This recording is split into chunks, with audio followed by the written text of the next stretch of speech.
Shabbat Shalom. My name is Rabbi Marder, and I'm a rabbi at Congregation Bethel. The opening verses to this week's Parsha, Isaac is faced with serious trauma and grief.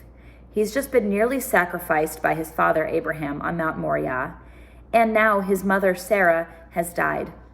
As soon as Abraham finishes the mourning period for Sarah, he rises, and his thoughts first turn to his son Isaac and planning for his future.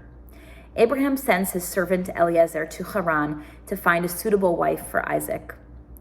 And in Haran, he meets Rebecca, and he is amazed by her kindness both toward animals and human beings, and sees the same hospitality in her that was exhibited by Sarah and also Abraham in their tent.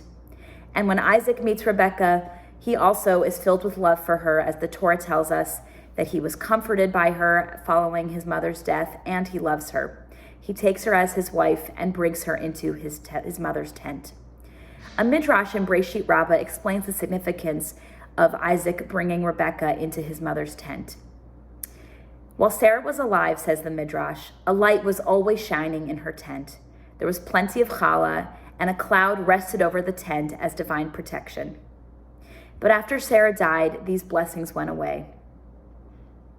This week, on November 20th, we will mark Transgender Day of Remembrance, a day of mourning the many lights and blessings that have been extinguished in our world, the young and old, of every race, faith, and gender experience who have died by violence.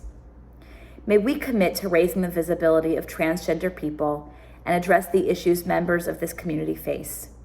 May we honor the memory of transgender people, those whose lives were lost in acts of anti-transgender violence this year. Our midrash does not end by noting that when Sarah died, the blessings in her tent were extinguished forever. It continues. When Rebecca came into the tent, all of these blessings reappeared, the blessings of nourishment, comfort, and light.